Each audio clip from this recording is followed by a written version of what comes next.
नमस्कार दोस्तों, मैं हूं अंजलि। स्वागत है आप सभी का आपके अपने YouTube चैनल भारत जी के विद अंजलि में। और आज के सेशन में वर्धन वंश से संबंधित बनने वाले प्रश्न सब कुछ अपन कंप्लीट करने वाले हैं, तो सभी शुरू से लेके एंड तक जरूर जुड़े रहिएगा। और इसके अंदर जितने भी प्रश्न हैं वो सारे प्रश्न मैंने वो ही शामिल किए हैं जो किसी न किसी पेपर में आ चुके हैं। अगर आपको ये वाला सेशन फुल वीडियो से पढ़ना है, यानी फुल डिटेल अगर आपको जानना है, तो हिस्ट्री की प्लेलिस्ट में चले जाइएगा। उसके अंदर आपको फुल डिटेल से मिल जाएगा, जिसके अंदर मैंने अभी आपको प्राचीन इतिहास बिल्कुल कंप्लीट करा दिया है। अब अपन इंटर कर चुके हैं मध्यकाल के अंदर, तो वो वाला वीडियो भी आप जरूर देख लीजिएगा। एक एक डिटेल आपकी बिल्कुल कंप्लीट हो जाएगी। चलिए शुरुआत करते हैं आज के इस नए सेशन की।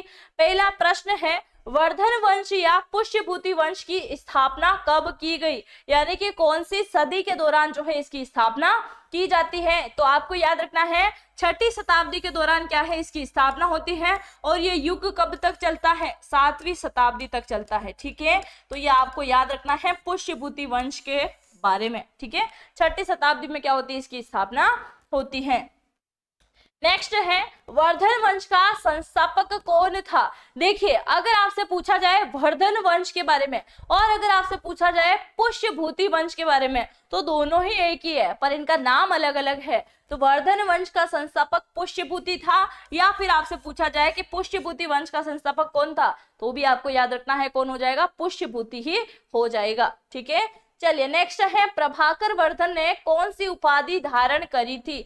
प्रभाकर वर्धन, अब प्रभाकर वर्धन कौन है, पुष्यभूति का बेटा रहता है प्रभाकर वर्धन। प्रभाकर वर्धन के बाद कौन आता है, राज्यवर्धन आता है। तो ये सारी चीजें मैंने बहुत डिटेल से आप लोगों को पढ़ाई है, हिस्ट्री की प्लेलिस्ट में आपको मिल जाएगी। चलिए, तो कौन होता है, महाराजाधिराज होता है। और पहली बार ऐसा कोई वंश आता है, यानी कि वर्धक वंश का ऐसा कोई शासक आता है जो पहली बार क्या करता है, महाराजाधिराज की क्या करता है, उपाधि को ग्रहण करता है। इससे पहले शासक ने महाराजा की उपाधि अत्यधिक तौर पे क्या करी थी, धारण करी थी। और महाराजाधिराज की उपाधि कौन धारण करता है, प्रभाकर करता है, जो कि वर्धन वंश का द्वितीय शासक होता है। ठीक है, चलिए नेक्स्ट है, राजश्री का विवाह किसके साथ हुआ था। राजश्री, राजश्री कौन थी, हर्षवर्धन की बहन थी, है ना। कौन थी, हर्षवर्धन की बहन थी। और इसका विवाह किसके साथ में होता है, ग्रहवर्मा के साथ में इसका विवाह होता है।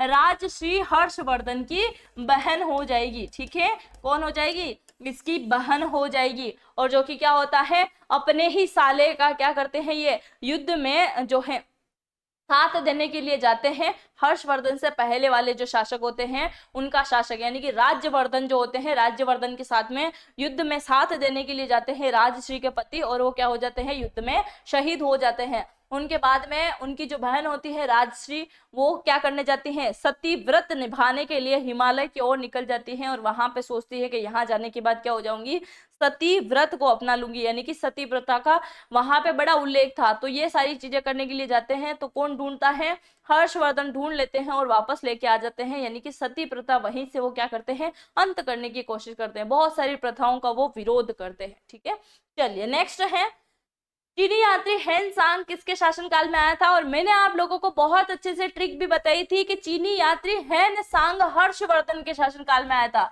हेन सांग हर्षवर्धन, हाँ शब्द से पकड़ लेना तो आपको याद हो जाएगा। हेन सांग हर्षवर्धन के शासनकाल में आया था, है ना। और लगभग इसके शासनकाल में 15 वर्ष तक रह के गया। कितने वर्ष तक, 15 वर्ष तक ये रह के गया था। कौन सी सदी के दौरान आया था, तो 7वीं शताब्दी के दौरान ये आता है। अगर पूछा जाए कितने वर्ष रह के गया था, तो लगभग 15 वर्ष जो है ये रह के गया था, है ना। चलिए आगे बढ़े। नेक्स्ट है, चीनी यात्री हेनसांग ने भारत की यात्रा करी थी। तो 627 से 43 तक क्या करी थी, भारत की यात्रा करी। और यात्रा के दौरान वो कहाँ चला गया था, साउथ इंडिया, यानी कि भारत के दक्षिण छोर पे भी चला गया था, जहां पे किसका शासक हुआ करता था, चालुक्यों का शासक हुआ करता था। और चालुक्यों के लिए हेनसांग ने अपनी पुस्तकों में क्या लिखा है, चालुक्य शासक क्षत्रिय शासक थे, क्योंकि उन्होंने क्या किया था, अपने राज्य दरबार के अंदर भव्य स्वागत किया था। किसका, इसका किया था, हेनसांग का। तो इसी वजह से वो बड़ा प्रभावित हुआ था दक्षिण भारत के शासकों से। ताकि आप लोगों को ये बहुत अच्छे से पता होगा कि एक साइड दक्षिण शासक थे और एक साइड चालुक्य थे। चालुक्यों के पांड्य, चेरे वगैरह ये सारे आते हैं। और एक साइड कौन आते हैं, तो एक साइड आ जाएंगे आपके हर्षवर्धन। तो हर्षवर्धन क्या कर रहे थे, साम्राज्य विस्तार को अपना रहे थे, और साम्राज्य विस्तार के चलते वो किसके साथ में भिड़ जाते हैं, चालुक्य नरेश के साथ में भिड़ जाते हैं, और चालुक्य नरेश क्या करते हैं, इनको खदेड़ देते हैं, भगा देते हैं, है ना। और तभी क्या करता है, ये हेन सांग जो होता है कहाँ जाता है, उनके दरबार के अंदर जाता है, और वहां घूम फिर के देख के आता है, और बाद में क्या हो जाता है, वो जो होते हैं वो बड़ा स्वागत करते हैं। इसी वजह से अपनी पुस्तक के अंदर दक्षिण भारत के शासकों को उसने क्या कहा है, क्षत्रिय कहा है। आप लोगों को अच्छे से याद रखना है, ठीक है। चलिए, नागानंद, रत्नावली या प्रियदर्शिका, ये तीनों के तीनों नाटक हैं, है ना। नागानंद, रत्नावली और प्रियदर्शिका नाटकों के रचनाकार कौन है, तो आपको याद रखना है किसने लिखा था, हर्षवर्धन ने इनको लिखा था। किसने लिखा था, हर्षवर्धन ने इनको लिखा था, ठीक है। चलिए, नेक्स्ट है, हर्षवर्धन की वल्लभी विजय का वर्णन किस शिलालेख के अंदर मिलता है, हाथी गुफा, नवसारी ताम्रपत्र, जूनागढ़ अभिलेख, भीम बेटिका अभिलेख। भीम बेटिका अभिलेख के बारे में अपन जानते हैं कि सबसे पहले अभिलेख मिले थे कि यहाँ पे मनुष्य ने निवास किया था, वो अपन ने कहाँ पढ़ा था, सिंधु घाटी सभ्यता के दौरान पढ़ा था। तो सबसे पहले भीम बेटिका। जूनागढ़ अभिलेख कहाँ पे अपन ने पढ़ा था, ये भी सिंधु घाटी सभ्यता से वैदिक सभ्यता की और अपन चल रहे थे तब अपन ने पढ़ा था। नवसारी ताम्रपत्र आपको याद रखना है, ये किससे संबंधित हो जाएगा, तो ये हो जाएगा हर्षवर्धन से संबंधित, और हर्षवर्धन से संबंधित इनकी वल्लभी विजय का वर्णन इसके अंदर मिल जाएगा, ठीक है। चलिए, नेक्स्ट है, हर्षवर्धन ने अपनी राजधानी बनाई थी। देखो, इससे पहले जो आए थे, पुष्यभूति आए, राज्यवर्धन आए, प्रभाकर वर्धन आए, इन सभी ने अपनी राजधानी कैसे बना दिया था, थानेश्वर को बनाया था। किंतु जैसे ही हर्षवर्धन क्या करते हैं, साम्राज्य को अपनाते हैं, यानी कि शासक जैसे ही बनेंगे, और शासक बनने के बाद में सबसे पहले इन्होंने क्या किया था, अपनी राजधानी थानेश्वर से कन्नौज इन्होंने क्या कर दिया था, स्थापित कर दिया था। बहुत बार ये प्रश्न आ चुका है, और ये प्रश्न जरूर कंफ्यूज करता है, क्योंकि ऑप्शन में आपको पाटलिपुत्र, वैशाली, थानेश्वर और कन्नौज जैसे शब्द देखने को मिलेंगे, और यहाँ डेफिनेटली आता भी है। बहुत सी बार ऐसा होता है ना, मैंने बहुत सारे ऐसे कमेंट देखे हैं मेरी क्लासेस के अंदर भी, कि होता क्या है, आते हुए भी क्या हो जाता है, गलत हो जाता है। तो वही हड़बड़ाहट के चक्कर में होता है। तो आप चीजों को थोड़ा लिखा करो और ध्यान से देखा करो, ताकि बिल्कुल गलत ना हो। और ज्यादातर गलती किसमें होती है, अगर प्राचीन इतिहास में अपन मौर्य साम्राज्य पढ़ रहे हैं, हर्यक वंश पढ़ रहे हैं, तो बिंदुसार और बिंबसार में गलती हो जाएगी कि कौन सा मौर्य में है, कौन सा हर्यक के अंदर है। होता है कि नहीं होता है, होता है तो कमेंट करके जरूर बताना, है ना। चलिए, नेक्स्ट है, एक महान रोमानी नाटक कादम्बरी के लेखक कौन है। कादम्बरी कौन लिखते हैं, बाण भट्ट लिखते हैं। कौन लिखते हैं, बाण भट्ट के द्वारा कादम्बरी की रचना की गई थी। किसके समय में की गई थी, वर्धन काल के समय में की गई थी, जब हर्षवर्धन रहता है, ठीक है। चलिए, नेक्स्ट है, हर्ष के सोने के सिक्कों का पृष्ठ भाग पर अंकन मिलता है। अलग अलग चीजें आपको मिलेगी। शिव पार्वती तो अंकन मिलता ही है ना। शिव पार्वती तो अंकन मिलता है हर्ष के समय में। कहाँ पे, हर्ष के समय पे। और अगर आपको वर्धन वंश का पूछा जा रहा है, हर्ष ने 2 टाइप के सिक्के जारी किए थे। एक टाइप का सिक्का जो रहता है, उसके अंदर उसने किसका चित्रण किया गया है, तो नंदी का चित्रण किया है। किसका किया है, नंदी का चित्रण भी कौन करता है, हर्षवर्धन ही करता है ना, हर्षवर्धन करता है, ठीक है।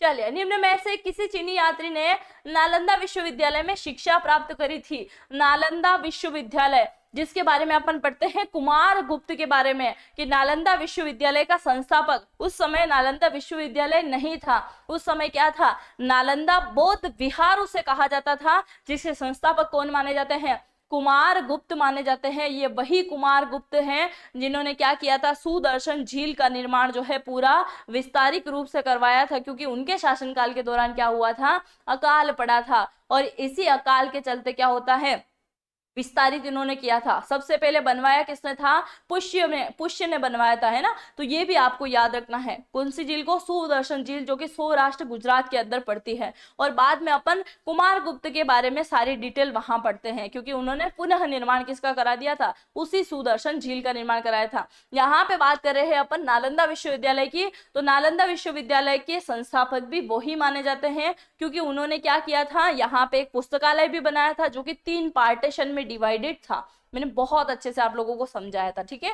चलिए, तो चीनी यात्री ने नालंदा विश्वविद्यालय में शिक्षा प्राप्त करी थी, मैगस्थनीज ने करी थी, क्या हैन सांग ने करी थी। तो हैन सांग आपको याद रखना है, चूंकि अपन मौर्य वंश नहीं पढ़ रहे हैं, अगर मौर्य पढ़ रहे होते तो चंद्रगुप्त मौर्य, मेगास्नीज और हेन सांग से हर्षवर्धन आपको याद रखना है। कहा जाता था कि ये बड़ा प्रभावित था, कौन से धर्म से? बौद्ध धर्म से बड़ा प्रभावित था। उसी के चलते क्या करता है, बौद्ध धर्म की शिक्षा ग्रहण करने के लिए नालंदा विश्वविद्यालय यानी कि नालंदा बौद्ध विहार के अंदर पहुंच जाता है। जिसने सुन रखा था कि वहां पे 10,000 के आसपास जो है बौद्ध भिक्षु क्या करते हैं, शिक्षा को ग्रहण करते हैं, तो ये वहां पहुंचता है। और ये वहां जाता है तो ये पता चलता है कि 10,000 की बजाय कितने विद्यार्थी वहां है बौद्ध धर्म से संबंधित, 3,000 विद्यार्थी। और ये अपनी पुस्तक के अंदर भी लिखता है कि 3,000 बौद्ध भिक्षु से संबंधित व्यक्ति ही सिर्फ वहां पे उसको मिले थे। और बातें क्या की गई थी, कुछ किंवदंतियों के अनुसार 10,000 भी आपको ऑप्शन में कहीं आ जाए तो उसको भी आप टिक करिएगा। अगर 10,000 नहीं है ऑप्शन में और 3,000 ऑप्शन में है तो उसको भी आप टिक करिएगा, है ना। तो ऑप्शन के ऊपर डिपेंड होगा कि प्रश्न किस टाइप का आ रहा है। दूसरी चीज यह है कि हेन सांग नालंदा विश्वविद्यालय में शिक्षा जैसे ही ग्रहण करता है सारी चीजें खत्म होती है, और जब ये वापस लौटता है 15 वर्षों के पश्चात अपने देश चाइना के अंदर वापस पहुंचता है तो क्या करता है, अपने साथ 3,000 पुस्तकों को लेके जाता है ना। ये भी अगर पूछा जाए तो याद रखिएगा, ठीक है। चलिए नेक्स्ट है, अपनी समृद्धियों और ऐश्वर्यों के लिए प्राचीन नगर को महोदय नगर के नाम से जाना जाता था, तो कन्नौज को जाना जाता था। किसे जाना जाता था? कन्नौज को, क्योंकि कन्नौज उस समय बहुत ज्यादा विख्यात था, इसी वजह से क्या बना, राजधानी भी ये बनाया गया, ठीक है। नेक्स्ट है, गुप्त साम्राज्य के पतन के बाद किस वंश की स्थापना हुई? गुलाम वंश, मौर्य वंश, पुष्यभूति वंश या फिर नाग वंश? तो गुप्त साम्राज्य के बाद में कौन आता है? पुष्यभूति वंश आता है, ये आपको याद रखना है, ठीक है। और गुप्त वंश के संस्थापक कौन थे? श्रीगुप्त थे। उसके बाद घटोत्कच, फिर क्या पढ़ते हैं अपन? चंद्रगुप्त पढ़ते हैं, फिर समुद्रगुप्त, रामगुप्त, वो सारे गुप्त वंश के। यहाँ पे बात कर रहे हैं पुष्यभूति की, तो पुष्यभूति वंश आता है गुप्त वंश के पतन के बाद में। लास्ट कौन होता है? विष्णुगुप्त होता है, जिसको कौन मार देता है? पुष्यभूति मार देता है सेनापति के रूप में कार्य करके। और इसको मारने के बाद में पुष्यभूति यानी कि वर्धक वंश का क्या हो जाता है? आवागमन हो जाता है, गुप्त काल का अंत हो जाता है, ठीक है। चलिए नेक्स्ट है, भगवान बुद्ध को जहां ज्ञान की प्राप्ति हुई थी वह बोधि वृक्ष किसके द्वारा कटवा दिया गया? ये प्रश्न बड़ा इंपोर्टेंट है क्योंकि पहली बार किसने बोधि वृक्ष को कटाया? अगर आप लोगों ने किसी भी कॉम्पिटिटिव एग्जाम की अच्छे से तैयारी करी है और हिस्ट्री को बहुत अच्छे से पढ़ा है तो आप लोग मुझे इसका आंसर जरूर कमेंट करके जाइएगा कि बोध वृक्ष को कितनी बार कटाया गया। अभी तो नहीं है खैर, पर उस समय था, यूनानियों ने वापस लाके बोध दिया था, सारी चीजें करी थी। पर बोध वृक्ष के बारे में जितनी भी जानकारी आप जानते हैं कि कितनी बार इसे कटाया गया है, अगर आपको आता है तो कमेंट बॉक्स में जरूर लिख के बताइएगा। भगवान बुद्ध जहां ज्ञान की प्राप्ति हुई वहीं पे कौन बेटा करता था? अशोक बेटा करता था, है ना। अशोक बेटा करता था, तो तीर रक्षिता जो थी, है ना, तीर्थ रक्षिता जो थी, इसने क्या किया? इसको कटवा दिया। और कटाने का भी एक कारण था, क्यों? क्योंकि अशोक की वजह से, क्योंकि अशोक क्या करता था, पूरे दिन भर इस बोधि वृक्ष के नीचे ही बैठा रहता था। इसी वजह से इसकी जो पत्नी थी उसको ईर्ष्या हो गई थी इस पेड़ से, और क्या किया? कटवा दिया, है ना, याद रखिएगा। चलिए ये इसमें आ गया खैर प्रश्न। यात्रियों का राजकुमार किसे कहा जाता है? तो हेन सांग को कहा जाता है। किसे कहते हैं? हेन सांग को क्या कहा जाता है? यात्रियों का राजकुमार इसे कहा जाता है। और इसने क्या लिखा था? CU की लिखा था। क्या लिखा था? CU की इसके द्वारा लिखा गया था। फो को की किसने लिखा था? आप लोग मुझे बताएंगे, है ना। फो क्यों की किसके द्वारा लिखा गया था? ये ऑप्शन में ही है, इसका आंसर आप लोग मुझे कमेंट करके जरूर बताइएगा। चलिए नेक्स्ट है, हर्षवर्धन के अधीनस्थ शशांक या शासक जो है क्या कहलाते थे? सामंत कहलाते थे, या कहीं कहीं आपको महासामंत लिखा हुआ मिल सकता है। क्या? महासामंत। तो हर्षवर्धन के अधीनस्थ शासक जिनके साथ में युद्ध लड़ा या फिर डर के ही क्या है इनकी स्वाधीनता स्वीकार कर ली, अधीनस्थता को स्वीकार कर ली, वो बाद में क्या कहलाते थे? महासामंत के पद पे उनको च्युत कर देते थे। चलिए ये हो गए हैं सारी की सारी चीजें। रज्जुक किसके शासनकाल में थे? मैंने आप लोगों को बता दिया है ना, मौर्य साम्राज्य अपन ने पढ़ा था।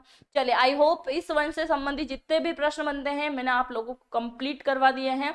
अगर आपको समझ में आया है, चैनल पे पहली बार आ रहे हैं तो चैनल को सब्सक्राइब जरूर कर दीजिएगा। चलिए जय हिंद, जय भारत।